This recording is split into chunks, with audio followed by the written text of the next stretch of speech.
हूं आपके साथ परवीन राजपूत। कोरोना की स्थिति दिल्ली में काफी बेकाबू।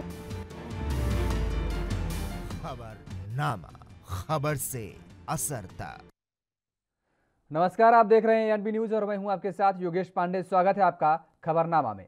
उत्तराखंड के पूर्व मुख्यमंत्री हरीश रावत ने दिल्ली के मुख्यमंत्री और आप पार्टी के राष्ट्रीय संयोजक अरविंद केजरीवाल के उत्तराखंड आगमन पर की गई घोषणाओं की चुनौती स्टंट बताया है। उन्होंने साफ कहा है कि वो केजरीवाल की बातों को तवज्जो नहीं देते हैं। उन्हें केजरीवाल पर तंज किया है कि दिल्ली में बैठकर उत्तराखंड के लोगों की समस्याओं को नहीं समझा जा सकता है। उन्हें इस्तीफा देकर उत्तराखंड आ जाना चाहिए। हरीश रावत ने मीडिया से बातचीत करते हुए कहा कि यदि केजरीवाल का उत्तराखंड प्रेम इतना ही उमड़ रहा है तो उन्हें दिल्ली की अपनी सरकार से इस्तीफा देकर हमेशा के लिए उत्तराखंड आ जाना चाहिए। दिल्ली में बैठकर आप उत्तराखंड के लोगों की जरूरतों और समस्याओं को नहीं समझ सकते हैं। हमने इसके लिए गाढ़ गदेरों की खाक छानी है। राजनीति जीवन के 50 से अधिक साल दिए हैं। यहाँ की मूलभूत समस्याएं सरोकार बिल्कुल भिन्न है। ये भौगोलिक विषमताओं वाला प्रदेश है। हरीश ने कहा कि केजरीवाल यहाँ आकर किस तरह की बातें कर रहे हैं, उससे लगता है कि उन्हें यहाँ की बिल्कुल भी जानकारी नहीं है।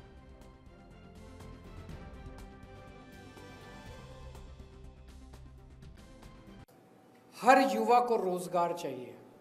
युवा भीख नहीं मांग रहा, उसका अधिकार है। हर युवा को रोजगार चाहिए और ये हो सकता है।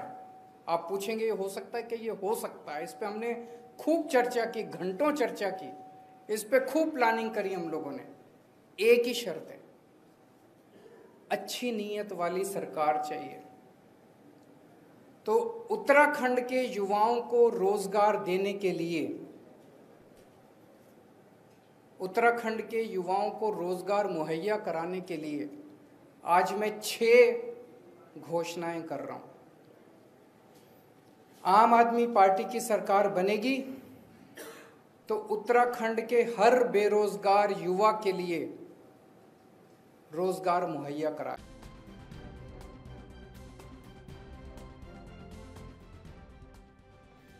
तो उत्तराखंड के पूर्व मुख्यमंत्री हरीश रावत ने दिल्ली के मुख्यमंत्री और आम आदमी पार्टी के राष्ट्रीय संयोजक अरविंद केजरीवाल के उत्तराखंड आगमन पर की गई घोषणाओं को चुनावी स्टंट बताया है। उन्होंने साफ कहा है कि वो केजरीवाल की बातों को तवज्जो देते ही नहीं हैं। उन्हें केजरीवाल पर तंज कसते हुए उन्होंने कहा कि दिल्ली में बैठकर उत्तराखंड के लोगों की समस्याओं को नहीं समझा जा सकता है। अगर दिल्ली के मुख्यमंत्री अरविंद केजरीवाल को उत्तराखंड से इतना ही लगाव है, प्रेम है, तो उन्हें इस्तीफा देकर उत्तराखंड आ जाना चाहिए। हरीश रावत ने कहा कि यदि केजरीवाल का उत्तराखंड प्रेम इतना ही उमड़ रहा है तो उन्हें दिल्ली की अपनी सरकार से इस्तीफा देकर हमेशा के लिए उत्तराखंड आ जाना चाहिए। दिल्ली में बैठकर आप उत्तराखंड के लोगों की जरूरतों और समस्याओं को नहीं समझ सकते हैं। हमने इसके लिए गाढ़ गदेरों की खाक छानी है। राजनीतिक जीवन के 50 से अधिक साल दिए हैं। यहाँ की मूलभूत समस्याएं सरोकार बिल्कुल भिन्न है और ये भौगोलिक विषमताओं वाला प्रदेश है। हरीश रावत ने कहा कि केजरीवाल यहाँ आकर जिस तरह की बातें कर रहे हैं, उससे लगता है कि उन्हें यहाँ की बिल्कुल भी जानकारी नहीं है।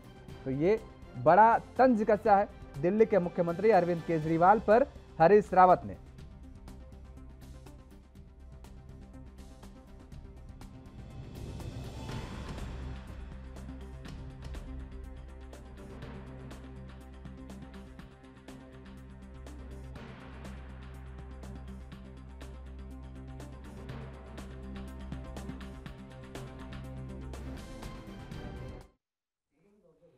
और इसी मुद्दे पर चर्चा करेंगे कि रोजगार पर अब क्योंकि सियासी रार छिनता नजर आ रहा है उत्तराखंड में। एक तरफ वादे किए जा रहे हैं, दावे किए जा रहे हैं और दूसरी तरफ प्रश्नवाचक चिन्ह लगाए जा रहे हैं।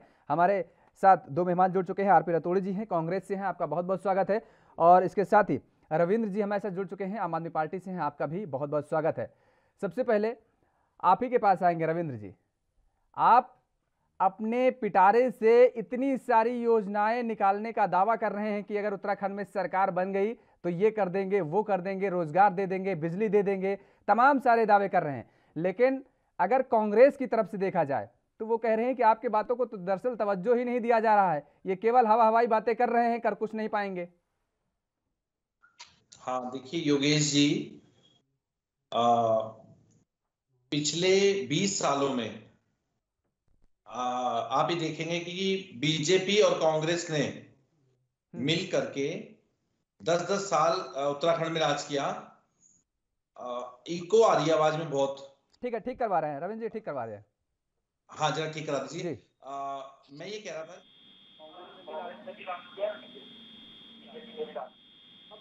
इन दोनों पार्टियों ने जनता को ठगने का काम किया है जी। उत्तराखंड को लूटने का काम किया है, चाहे कांग्रेस रही हो या भाजपा, दोनों ने कोई भी ऐसा काम नहीं किया जिससे जनता को सीधा लाभ मिलता हो। और पिछले 4-5 सालों से जब से बीजेपी की सरकार है, दोनों ही पार्टियों के नेता आपस में लड़ रहे हैं। जनता के सरोकारों से दोनों का कुछ लेना देना नहीं है।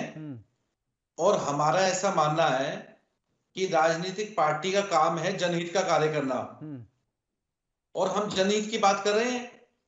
हमने दिल्ली मॉडल जनता के सामने रखा है। तो रावत साहब हमने तो दिल्ली में अगर आपको उत्तराखंड की जनता से इतना प्यार है, उत्तराखंड पर इतना प्यार उमड़ रहा है, तो आप दिल्ली की सत्ता छोड़ करके उत्तराखंड में आ जाइए। देखिए उत्तराखंड में तो हम आ ही रहे हैं।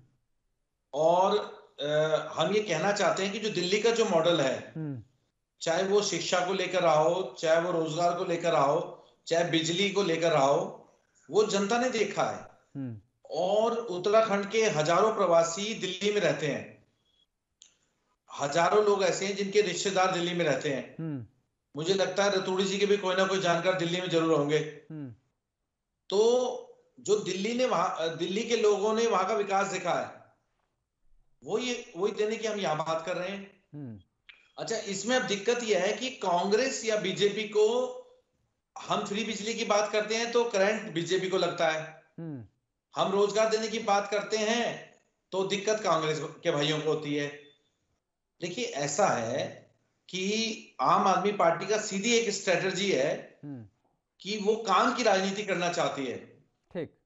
और हमने 2015 में जब हमारी सरकार बनी थी दिल्ली में, उसके बाद हमने जो जनता से वायदे किए उनको पूरा किया।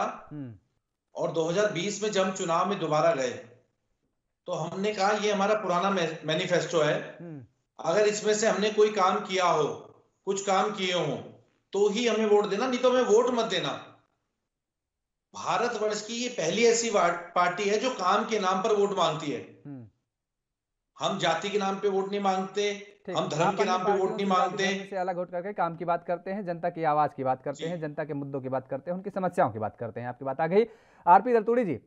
दरअसल अगर आम आदमी पार्टी कह रही है कि हम काम की बात कर रहे हैं, जनता की क्या समस्याएं हैं उन पर बात कर रहे हैं, तो आपके पेट में दर्द क्यों हो रहा है भाई? रोजगार अगर देने की बात कर रहे हैं वो, और बड़ी बात यह है कि वो दावा कर रहे हैं कि दिल्ली की सरकार छोड़ करके नहीं, दिल्ली की सत्ता के साथ ही साथ उत्तराखंड की सत्ता पर अब आ रहे हैं हम। देखिए आम आदमी पार्टी क्या कहती है इस पर कौन भरोसा करेगा। इसने तो दिल्ली में कहा था कि लोकायुक्त देंगे। कहाँ है वो लोकायुक्त, जरा बताएं। 8 लाख लोगों को रोजगार देंगे, पहले दिल्ली बताएं। इनकी पोल तो कोरोना काल में खुल गई कि सबसे अधिक मौतों का आंकड़ा अनुपातिक अगर आप देखें जनसंख्या अनुपातिक तो सबसे ज्यादा दिल्ली है। आप जरा देखें सबसे अधिक अस्पताल होने के बाद भी मारामारी सबसे ज्यादा कहाँ थी, अस्पतालों में जगह नहीं थी, वो दिल्ली थी। इनकी पोल ये केवल उत्तराखंड को लूट का अड्डा समझ रहे हैं कि हम जाएंगे ठगेंगे। देखिए उत्तराखंड की जनता ठगी में नहीं आती। पहले तो मैं केजरीवाल साहब से ये पूछना चाहता हूँ कि उत्तराखंड के इतने लोग दिल्ली में रहते हैं, जरा आप बताएं कि आपने कितने लोगों को टिकट दिया।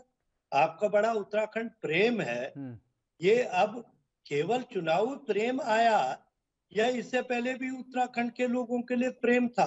जरा कितने लोगों को उत्तराखंड के इतने 34 से 35 लाख लोग रहते हैं, तो आपने जरा उन्हें कितनों को सम्मान दिया, कितनों को आपने दर्जा व्यवस्था दी? उत्तराखंड प्रेम, ऐसा उत्तराखंड लूट का अड्डा नहीं बनेगा। उत्तराखंड हरीश रावत जी ने जिस तरह कहा कि जिसे उत्तराखंडियत का पता होगा, जिसे गाढ़ गधेरों का पता होगा। अरे दिल्ली मॉडल उत्तराखंड में कैसे संभव है भाई? दिल्ली 30 किलोमीटर के रेडियस में है, उत्तराखंड 370 किलोमीटर के दायरे का है। दूसरा, यहाँ पहाड़ी व्यवस्था है। एक गांव में अगर दूरी है, दूसरे गांव में 4 किलोमीटर 5 किलोमीटर की दूरी है, पहले नीचे खाई में उतरेगा फिर चढ़ेगा। अरे यहाँ आप दिल्ली का मॉडल न करके आप व्यवस्था की बात, आप लूट का व्यवस्था मत करिए, ठगने का काम। रतूड़ी साहब आप सुन लीजिए जरा, आपने कहा कि दिल्ली की जनता, दिल्ली का रेडियस कितना है, उत्तराखंड का कितना है। आप जब विपक्ष पर रहते हुए उत्तर प्रदेश का जिक्र करते हैं तब तो आप ये नहीं सोचते हैं कि उत्तर प्रदेश की आबादी कितनी है, उत्तर प्रदेश में व्यवस्थाएं करना कितना बड़े चुनौतीपूर्ण काम है। तब वहां पर तो आप कहते हैं कि किया क्यों नहीं जा सकता। अगर सत्ता पर आप काबिज हैं तो आपका ये फर्ज है, आपका ये दायित्व बनता है कि आप करिए। और उत्तराखंड और दिल्ली में आप अंतर बता रहे हैं, जबकि आम आदमी पार्टी उत्तराखंड में भी ये दावा कर रही है और उत्तर प्रदेश में भी ये दावा कर रही है कि अगर सत्ता पर आप काबिज होने, अगर आपको ये लगता है कि ये बड़ा आबादी वाला क्षेत्र है, बड़ी जनसंख्या वाला क्षेत्र है, तो आप क्यों पार्टिसिपेट करते हैं उसमें। जब आपको ये लगता है कि हम इस कुर्सी को नहीं संभाल सकते हैं तो एग्जाम में क्यों बैठते हैं। आम आदमी पार्टी तो यही कहती है।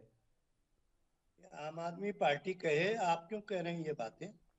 आम आदमी का जवाब मैं देता, जो आम आदमी पार्टी के लोगों ने कहा ये नए मुद्दे आप ला रहे हैं। मैं ये कह रहा हूँ कि अनुपातिक व्यवस्था में आम आदमी पार्टी, अरे पहले भी इन्होंने भागीदारी उत्तराखंड में की, नगर निगम के चुनाव लड़े, कितने लोग जीते, जरा बताएं। आम आदमी पार्टी की तारीफ मत कीजिए। नहीं, मैं तारीफ नहीं कर रहा हूँ रतूड़ी जी, ना मैं आम आदमी पार्टी की तारीफ कर रहा हूँ। जो चीज आम आदमी पार्टी कह रही है वो आपके सामने रख रहा हूँ। दूसरी बात ये कि जो दिख रहा है देख लीजिए। आप कह रहे हैं इतिहास तो रच दिया ना, आम आदमी पार्टी ने दिल्ली में सरकार बना करके इतिहास तो रच दिया। पंजाब में अपने पैर पसार रही है, गुजरात में अपने पैर पसार रही है, जहां जीरो से स्टैंड कर रही है आम आदमी पार्टी। हमें किसी की तारीफ करने की जरूरत नहीं है, जो दिख रहा है मैं वो बोल रहा हूं। दूसरी बात यह कि खतरे की घंटी तो कहीं ना कहीं बजती नजर आ रही कांग्रेस के लिए ना। अरे भाई सुनिए, कोई खतरा नहीं है, कांग्रेस है। पहले इनको जरा दिल्ली से बाहर तो निकलने दो, पूरे राज्य में कहीं जाने दो। अभी तो केंद्र शासित सवाल, इनको ये नहीं आ रहे हैं रविंद्र जी, उत्तराखंड राज्य नहीं, एक मिनट, जब उत्तराखंड राज्य बना था कितने मेडिकल कॉलेज थे, कितने इंजीनियरिंग कॉलेज थे, कितने पॉलिटेक्निक थे, कितने IITI थे, जरा ये बताएंगे। कितने सिडकुल थे, ये किसने बनाए।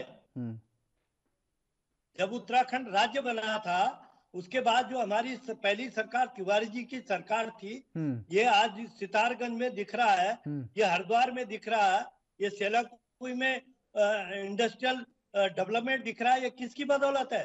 ये क्या आम आदमी पार्टी की बदौलत है। तब तो आम आदमी पार्टी थी श्रीनगर, और अरे तो कह रहा हूँ कि वो चीजें नहीं दिख रही क्या। आम आदमी पार्टी नहीं थी, इसके बावजूद उत्तराखंड में डेवलपमेंट हुआ कि नहीं।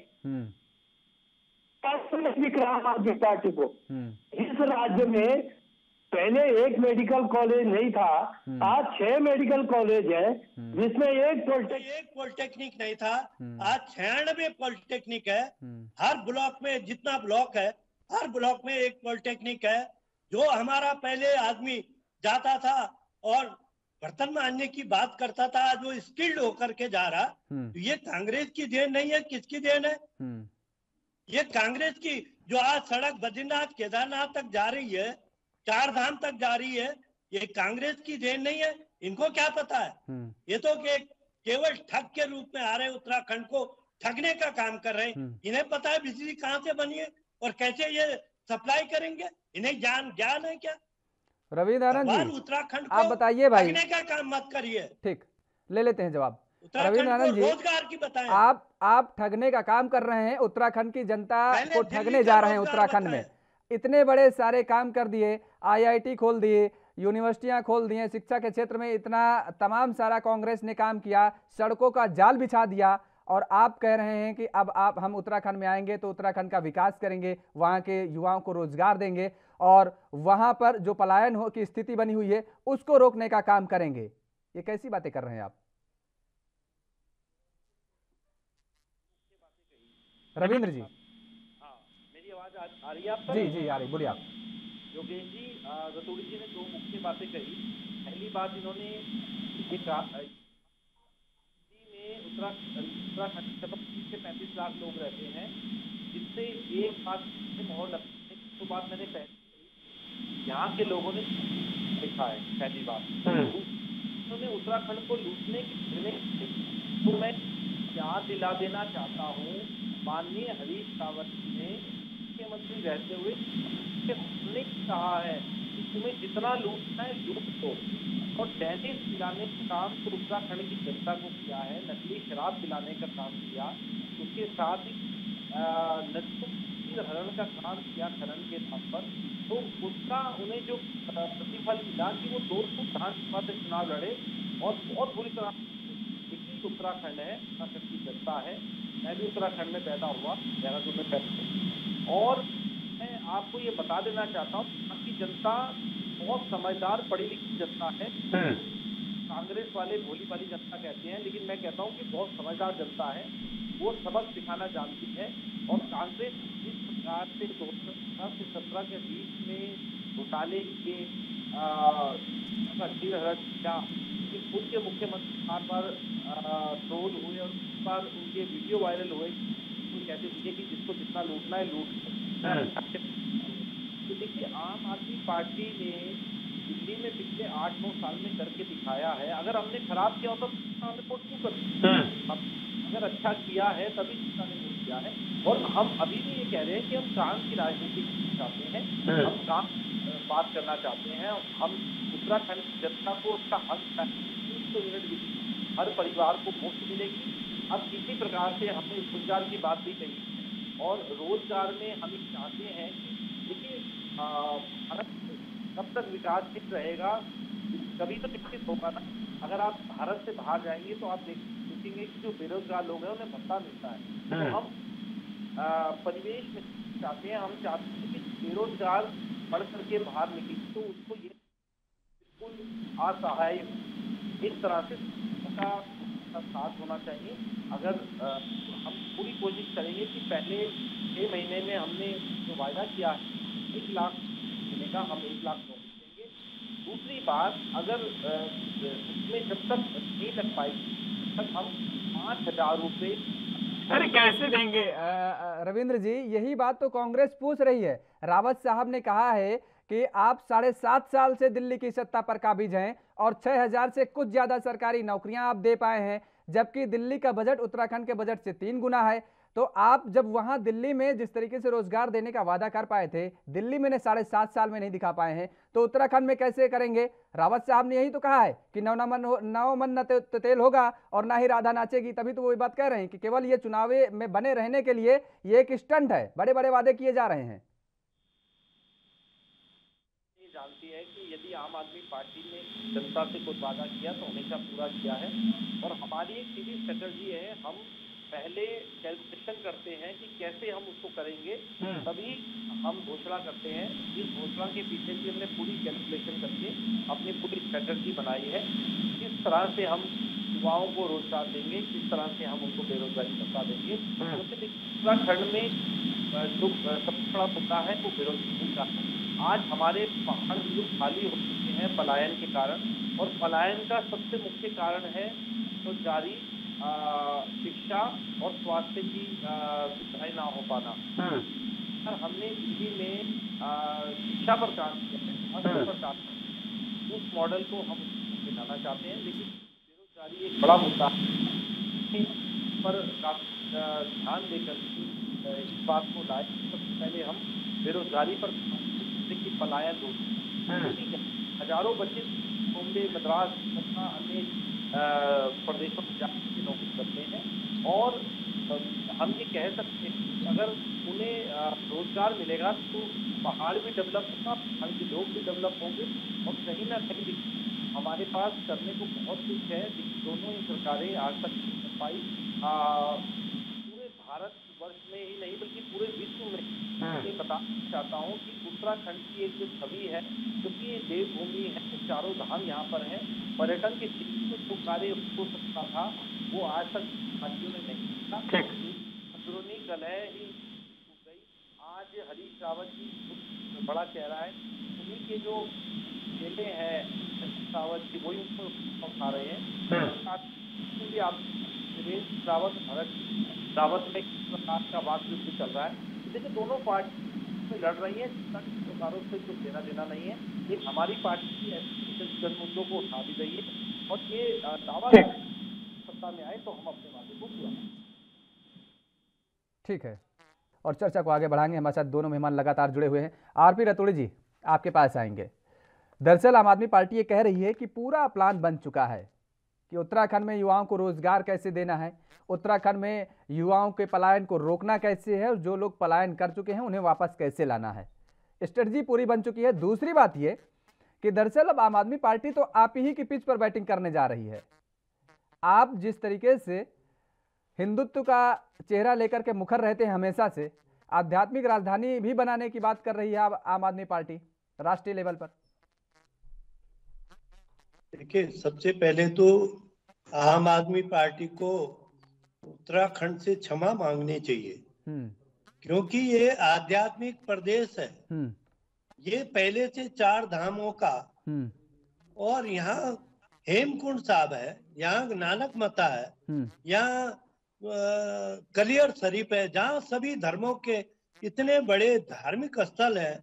अब आम आदमी पार्टी इसे आध्यात्मिक राजधानी, अरे भाई ये सबसे बड़ा, जहाँ हम शिव जी का निवास मानते हो, इससे बड़ा आध्यात्मिक राज्य कौन हो सकता है? भारतीय जनता पार्टी जो एक लोकायुक्त नहीं बना सकी दिल्ली में, वो आध्यात्मिक पार्टी।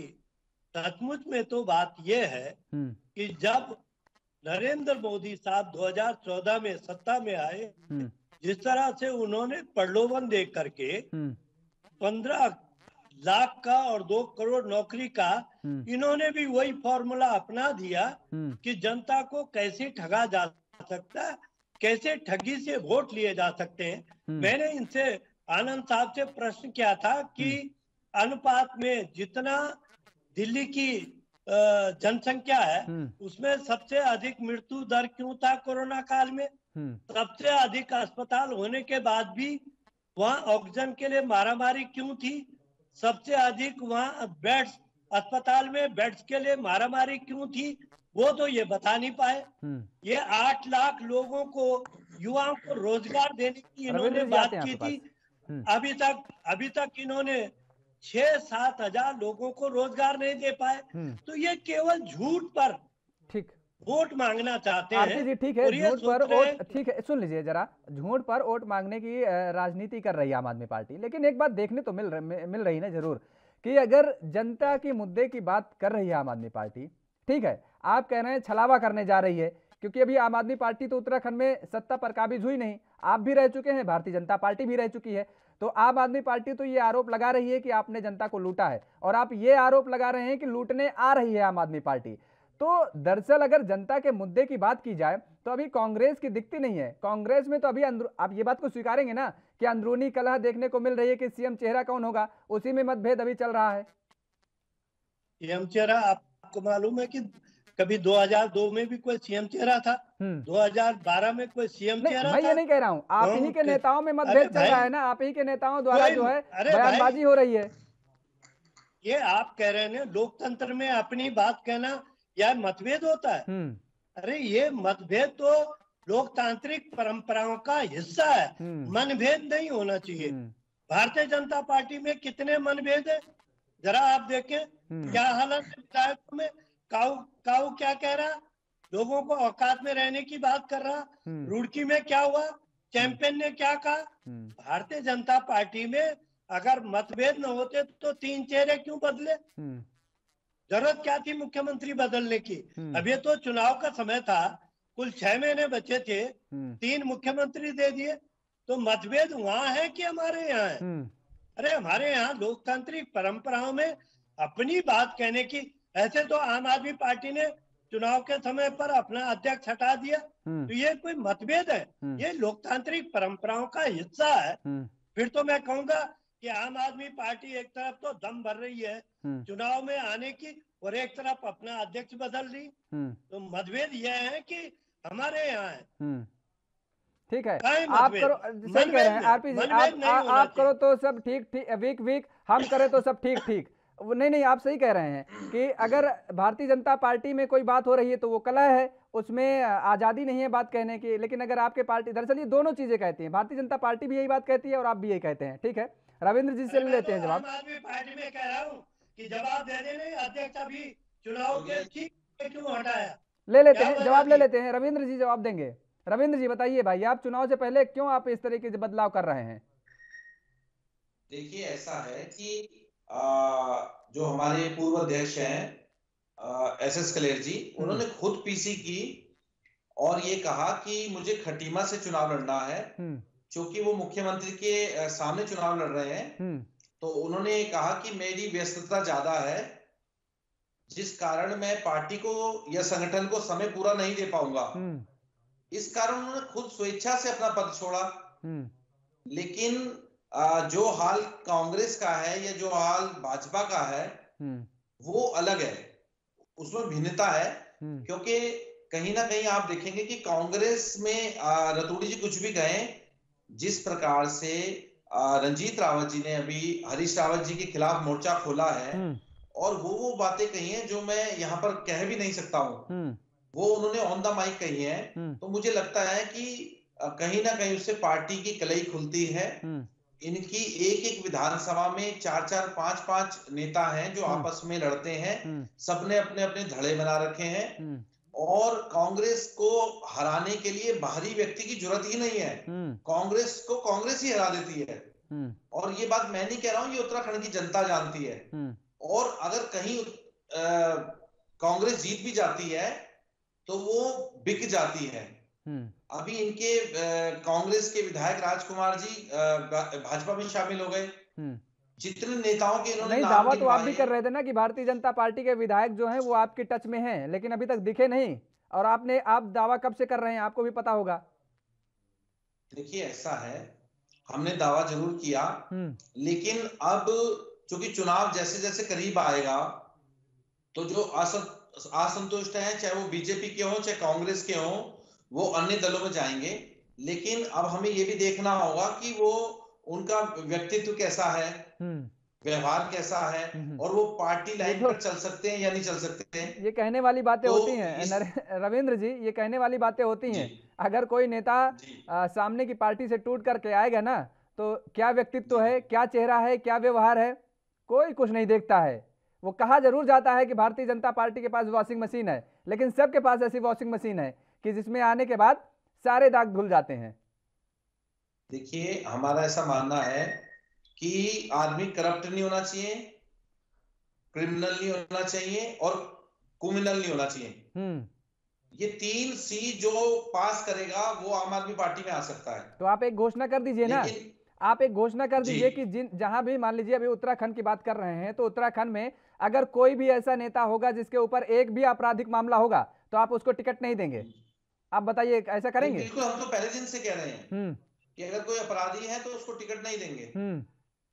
अगर कोई अपराधी है, मैंने जैसे कहा क्रिमिनल है या करप्ट है, तीनों अगर कोई होंगे तो हम उसको टिकट नहीं देंगे, पार्टी उसको टिकट नहीं देगी।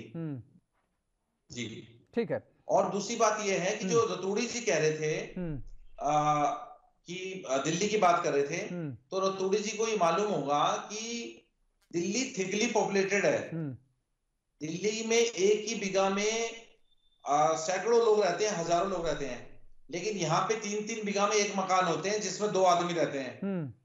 तो जो कोविड की इन्होंने बात की, देखिए वो पैंडेमिक था और नहीं, उन्होंने केवल पैंडेमिक की बात नहीं की है, उन्होंने रोजगार की भी बात की है भाई। उन्होंने कहा कि 7.5 साल में आप 6,000 को रोजगार दे पाए हैं और आप अन्य प्रदेशों में जा रहे हैं, वहां रोजगार का ही मुद्दा उठा रहे हैं।